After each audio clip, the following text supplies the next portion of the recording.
Hello, my name is Nadine and welcome to Hopalong Studio. So in today's video, I want to show you how to create this simple card. I created this card for my husband's birthday this year, and when I posted a picture of it online, I was asked if I could do a demo of it. So I'm going to try to recreate this card as closely as I can today using alcohol inks and a stencil. So let's get started. So to start with, you want to start with a piece of Yupo paper and a stencil. In this case, I'm using the Tim Holtz Stampers Anonymous stencil. I am going to actually spritz this with 90% alcohol. I'm going to lay my stencil on top. This helps it to stay in place while I work. And in this case, I am actually working in a space larger than my card size. If you find you're uncomfortable with this idea, you are more than welcome to just keep your card size to that of the stencil. In this case, I'm using a 4.5 by 6 inch piece of Yupo paper to do this project. So I'm going to start with by spritzing it a little bit. I'm going to start adding my color. So let's start with a little bit of rust,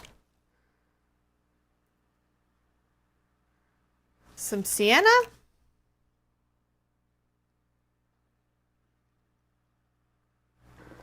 I'm going to add some stream because the stream's going to mix with the browns to actually turn it into a little bit of a green. So something to think about. You don't have to use every color that you want to see on here. You can mix colors by thinking about your color wheel and adding the colors that kind of work within those colors.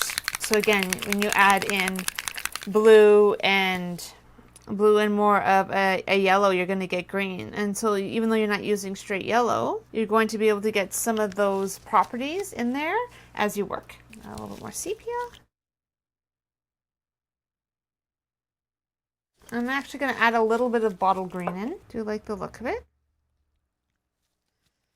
I'm just going to spritz with a tiny bit more alcohol. So you can see kind of how it moved. I just want to make sure this is nice and flowy before I start adding my gloves in. So you just want to keep changing your fingers that you're using for this. You don't want it to basically end up with some gunmetal color or some sepia and only end up with sepia on the rest of your projects. The whole point of this is to try to have a lot of variation in color.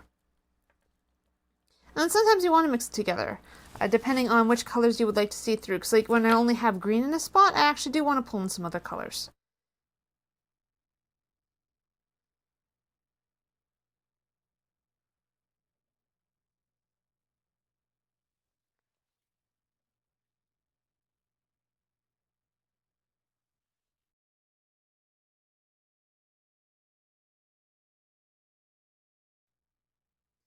And then my stencil moved. That was not a good thing. So very careful that you don't nudge things as you work, because you're not going to get as good of an image as you would like.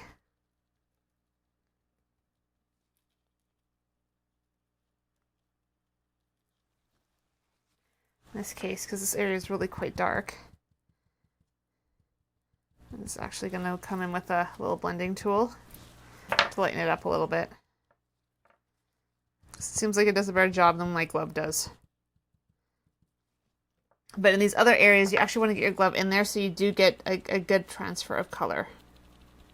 And so now we're going to leave this on the silicone mat just to dry, and then when it's fully dry, we're going to go come back and work on it some more. So while your background's drying, the next thing you want to do is alter your gears. So the first thing you want to do is decide on what gears you want to use. So I'm using a die-cut chipboard gear that I had bought somewhere quite a while ago, and then these other gears I actually made them. So what I started with was Tim Holtz came out with this great little set of dies that were all gears, and so basically I chose a few different random ones that I wanted to die cut. So for cutting out these images, you have a few options. You can use shiny paper, you can basically cut out cardstock and paint it. What I like to do is actually use this silver tape. This is actually, I got this at Home Depot. I believe it's for dealing with ducks, and basically added it to a piece of cardstock. I think this is 90-pound cardstock, and basically run it in strips across, and then basically use my die cutting machine to basically run it through,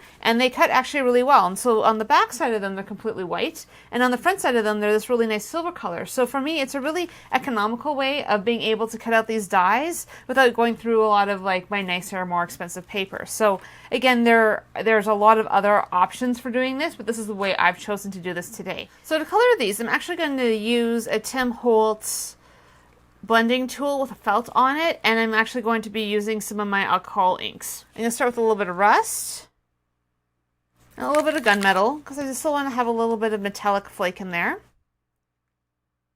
Maybe a little bit of sepia as well because I do want to try to give them a little bit of color to them. I'm just going to tap them on these gears.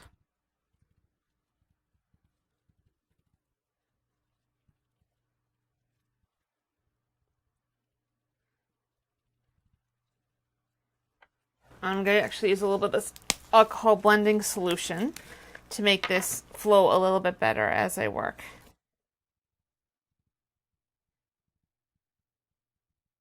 I'm not sure how much is showing up on camera, but they are taking the color fairly well.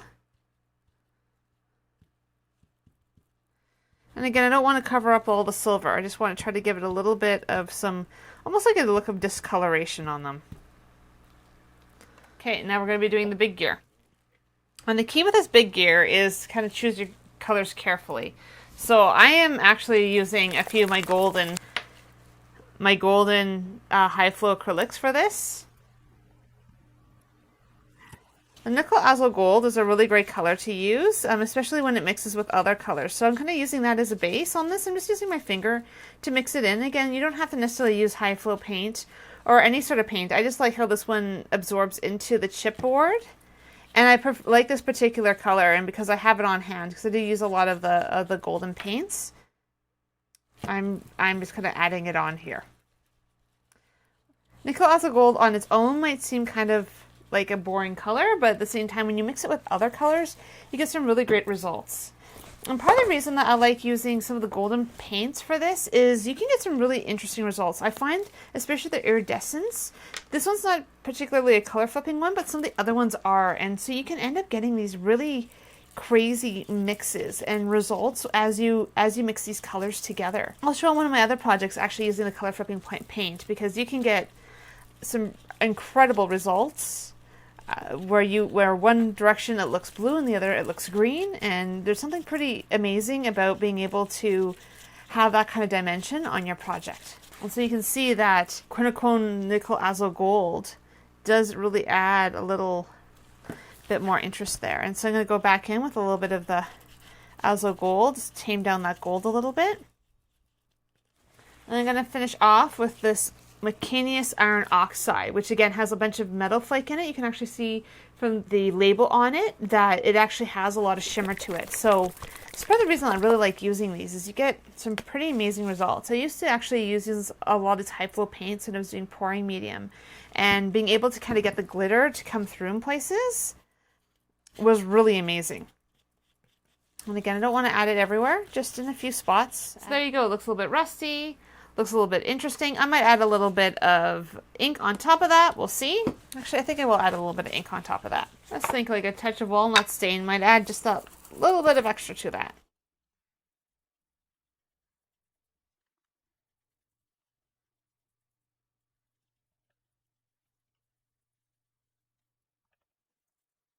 Yeah, I like that a little bit better.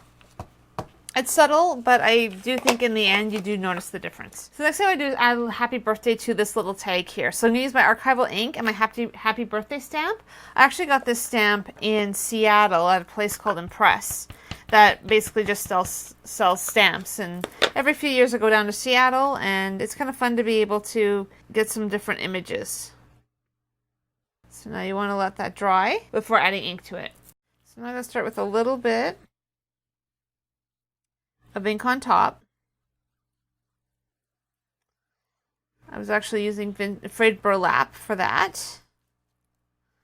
Now I'm going to add a little bit of vintage photo to the edges.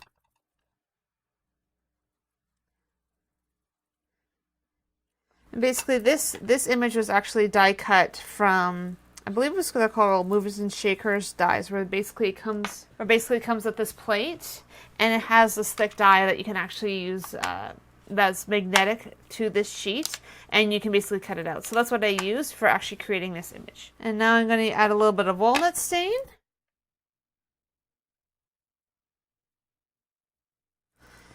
That should be good. Okay, so I've let this dry overnight, and now I'm going to take off the stencil and see what we got.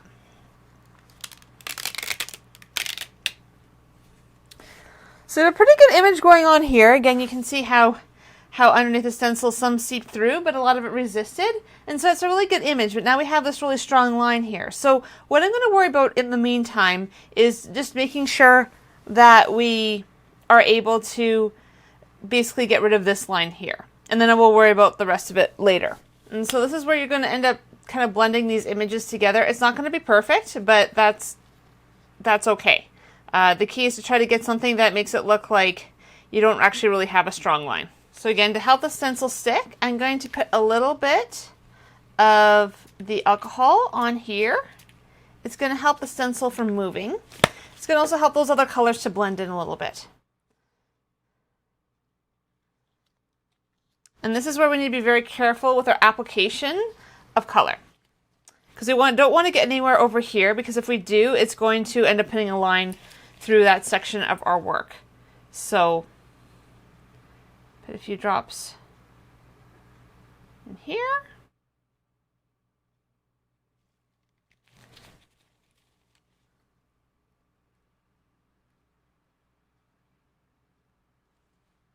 I'm going to edit a little bit of gunmetal.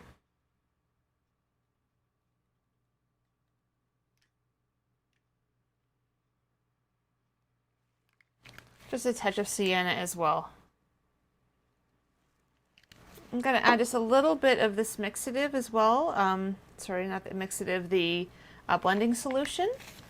Just to help these colors blend a bit more together. And then again, you're going to go back in with your gloves.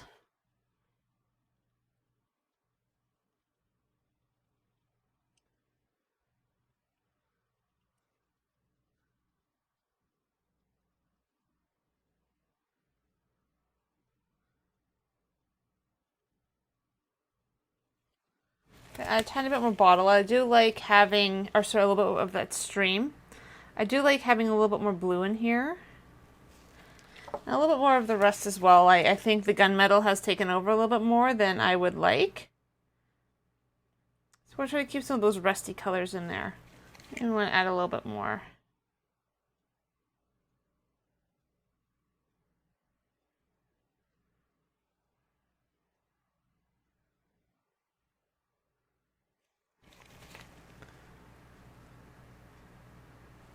Okay, now we're going to let that actually sit and dry again, and then I'll come back and do the next step. So now this has been drying for maybe about 5 hours, and now I'm going to take off the stencil and see what we got.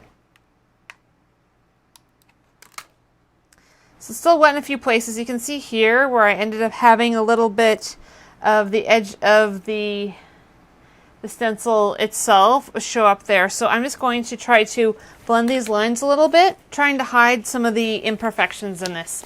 This is where if you chose to only use one stencil width, it's going to be a whole lot easier. You're not going to have to try to work with it to try to make it look nice. But again, it depends if you want to try to take it a little bit further or not.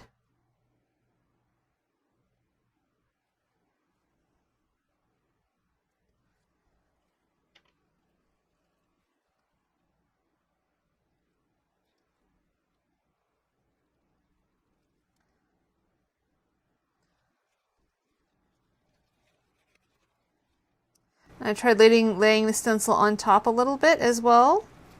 And I may actually try adding a little bit of the liquid through it so that we can try to refine that shape a little bit more.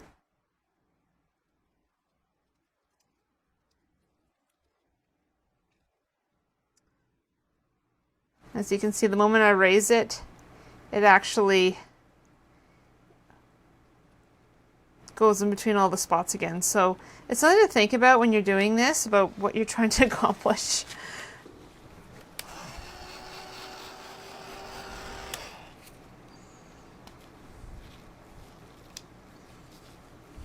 So there you can see, I basically tried to blend this a little bit so that you couldn't really tell that I had a strong line in there. I actually did put a little bit of this blending solution through the stencil, dabbed it around, and then I actually did use my heat gun. I usually don't use my heat gun on Yupo just because it will often bend because it is plastic, it isn't paper, but it made enough of a difference where you basically can't tell nearly as much that that I had kind of a mistake in there.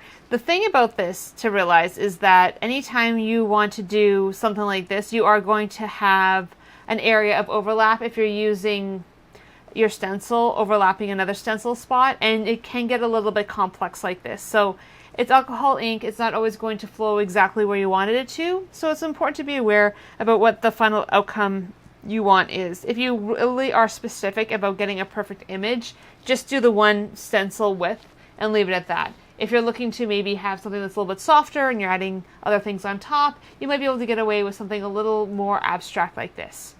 So that's basically how to do the background. Okay, now that I have finished doing my background, I decided because the spot here isn't as clear as the other spots, and because I do want to leave a certain section of it not completely with pattern, I decided to flip it upside down and actually use this corner here where it's a little bit more ugly and just cover it up with my large gear. So I use this PPA matte adhesive glue to attach it. I actually have decanted it in a little container just so I have a little bit more control, and I'm just going to add my glue to the back.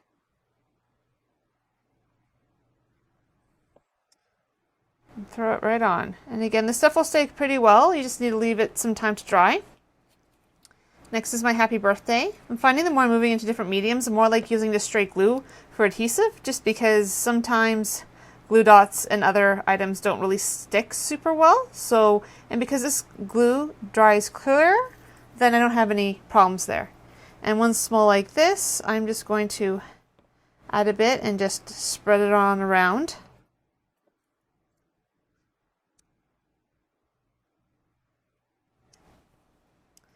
And now the second gear. Just make sure you leave these for a little bit to dry. And again, it'll all dry clear, so you won't see any of the weird glue marks that you see right now as I'm attaching this. And again, because I'm putting this on the back of a card, I can overlap a little bit. I can go over the border a little bit because you won't be able to tell when all is said and done.